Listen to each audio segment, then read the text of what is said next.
Yo, what's up guys, it's NLW Figs here, back again with another video. Today I'm unboxing and reviewing AEW Unrivaled Series 9. Yes, I know, I'm pretty late to the party, but on Black Friday these bad boys were on sale for a decent price, so I thought, you know what, screw it, I'll get the whole set, because most of these figures are first time in the line for AEW, and in fact I think all of them are for the first time in the line for AEW. Only one has actually been released as an action figure elsewhere, so going to be exciting. But before I get into unboxing these, make sure you like the video and subscribe to NLW Figs for more wrestling figure content, and comment down below what you think of the video. So let's go through it. First of all, we've got Powerhouse Hobbs, formerly of Team Taz, and there's a Team Taz theme in this one which I'll get to. We've got Thunder Rosa, former AEW Women's World Champion. We've got Christian Cage, the instant classic, one that I've been very much looking forward to. Ricky Starks, future star of AEW, I'm pretty sure. We've got Brian Cage, the absolute monster that he is. And finally, Eddie Kingston. No nonsense, probably one of my favourite wrestlers in the world right now, but that's the surface of them. Let's open these bad boys up and see what they're about. So I guess first of all we can talk about this Eddie Kingston. Now this Eddie Kingston, when it first came out, there was a lot of criticism about it. I do remember at the time people saying the head scan wasn't looking too great, but in person looks a lot better than before, and it also comes with a spare one as well if you like the more aggressive, nasty style for Eddie Kingston there. So pretty standard figure really. I do think that the torso's a little bit small. Like, you could have made the hips a little bit longer, and also the one thing about these Unrivaled figures sometimes is that the butt, you know, to be crude, is too small, so you know, it might limit some movement, but I think in this case it means that it's got more leg room to work with in terms of the what do you call it, the mechanics of the figure really. And it's a pretty simple one really. The sweatpants, the camo pants even, are quite a nice touch. You know, the baggy trousers, what am I talking about? This review's already going off the rails. But yeah, I do like the rosary beads around the neck. I think the head scan is pretty good. I do prefer this this snarling one though to the standard one that it comes with. But yeah, another thing that's kind of annoying is the arms sticking out like this, and there's a bit loose here around the hips, but other than that, a solid figure to, you know, pretty much. It is a little bit difficult to stand though. Like, I've just stood it up there and I was trying to earlier, but kept falling over. So yeah, I would like to add Eddie Kingston to NLW as well. In fact, all of these people I'd love to add to NLW, especially Thunder Rosa. Big fan of Thunder Rosa, so this one comes with the headgear here, and I think this Thunder Rosa is phenomenal. I love the paint detail on the face here, and I also think this jacket is a nice touch. Comes off pretty easy. And what's there to say about this figure? I think it moves quite well, but again, there is a little bit of an issue with some of these women's figures about it kind of coming undone if you try and like move it too much. But I think their women's figures have come a long way since I think the first one would have been Riho, I want to say. That would have been like the earliest one, but they're a lot better now. Like they're sturdy, a lot sturdier anyway. The feet are a little bit small, if I can kind of show you what's going on here. So it can be a little bit difficult to stand up, but this one seems to be doing alright, you know. Again, Thunder Rosa is a figure that I've wanted for a very long time, and I'm very glad to have it in my collection now. I'm surprised it's so cheap on Ringside, to be honest, because I think last time I checked it was, what, $9, something like that? So yeah, I don't know, maybe people aren't buying it or what, but I love it. I think it's a great figure. Love the tattoo on the side there, and again, moves pretty well. Women's figures as well, like, you know, 5 years ago, they were not very good at all, but now Jazzwares and Mattel, for that matter, have really knocked it out of the park for these women's figures. So yeah, I'm sorry I'm not going too much into detail on it. I just want to give like quick thoughts really on each figure. There's other people you can look at for reviews. And here we go, big man Brian Cage. I remember a couple years ago I made a terrible custom of Brian Cage, but this one does capture his big beefy aura. I think that head scan does look a little bit weird. I'm not gonna lie, maybe it's just me.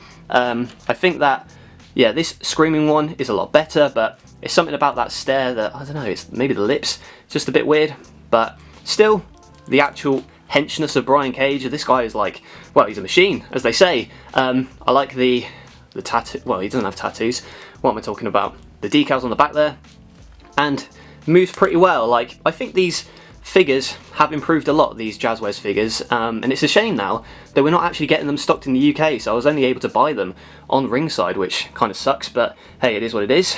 I don't know why they're not selling them anymore. Maybe it's a supply and demand type of thing here in the UK, but yeah, that's just another kind of offshoot there. The arms are huge, and yeah, in terms of posability, very good. A lot better than the series prior to this with, I think the Best Friends were in it, and John Moxley, so yeah, I like to see a line with a bunch of new talent in it. Looks pretty cool. So big beefy Brian Cage, and moving on to like other Team Taz members, Ricky Starks. This is a guy who I really want to add to NLW at some point. I think he's a future star in wrestling, and this figure is pretty damn good too. The cocky demeanour on his face is pretty cool, as well as the shiny design on the tights. A little bit skinny, so I am a bit worried about it kind of standing up and posing around really. This is the one figure as well, along with Eddie Kingston, that I seem to not be able to stand up without it falling over, so that's a bit tricky here, and it's just because the legs are quite skinny, but it does capture the likeness of Ricky Starks, so I'm happy about that. And his former tag team partner turned rival, Powerhouse Hobbs, I love this figure, man. This figure is sick. Again, big, beefy guy like Brian Cage.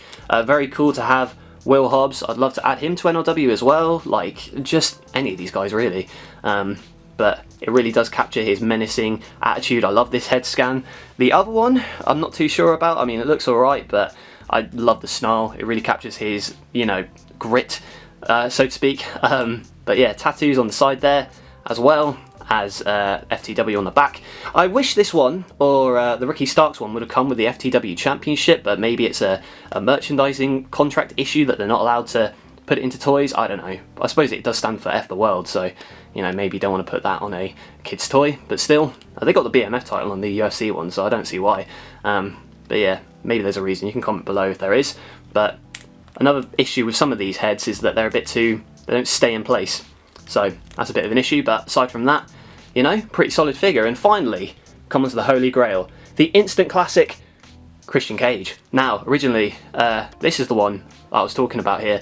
This head, a little bit too bubbly for my liking, but I love me some Christian Cage action figure action, so here we go. This is a decent figure.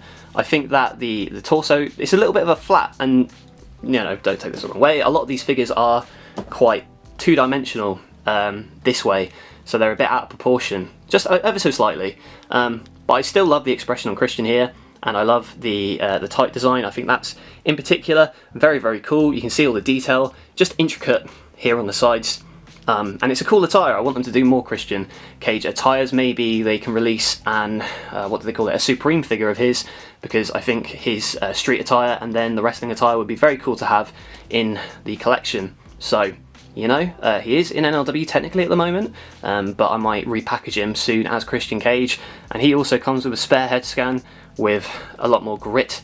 There you go. So, big TNA fan and big Christian Cage fan here in AEW. Now he's a baddie, he's a heel. So, I'll rank them from best to worst. So this is how I've listed them. So basically we'll go from worst to best over this side. First of all, at the bottom we've got Eddie Kingston. Not a bad figure by any means, but I think the head scan could have been improved a little bit, and also it's a bit of a wobbly figure. The torso moves is a little bit too short, just like in between the sides there, but still a decent action figure. Christian as well, a good figure. I do love the tights design, but maybe the torso needs to be changed a little bit. I'm not too sure. Again, I could be talking complete rubbish, but you know, you can argue with me in the comments if you want. Brian Cage as well, really captured his big beefy persona that he's got, just a bit weird darting behind the eyes there from Brian Cage, which puts me off a little bit. Ricky Starks, I love the design, I love the head scan in particular. I think it's the most detailed aside from the Christian Cage one out of the whole set. The only issue is really its difficulty standing. Thunder Rosa, great first figure in the line for her. I would like more Thunder Rosa figures coming, including the one, the Blood and Guts one that's coming out soon. We'll have to pick that one up very soon. And you know what? My favourite is Powerhouse Hobbs. I love this figure. I think it's the one that captures him the most. I think it's the most realistic looking one, from the snarling head scan to the posability of this figure, and just how the orange and black pops off. A very cool figure and a very cool set. I'm glad it was on sale at ringside, because I've been wanting to get it for a while, and now I finally had the chance to. But what do you think about this set? Do you own any of these figures, and what do you think about them? Let me know in the comments below. Be sure to like the video if you enjoyed, and subscribe to NLW Figs for more wrestling figure content like this. That's it from me, thanks for watching, and I'll catch you guys later.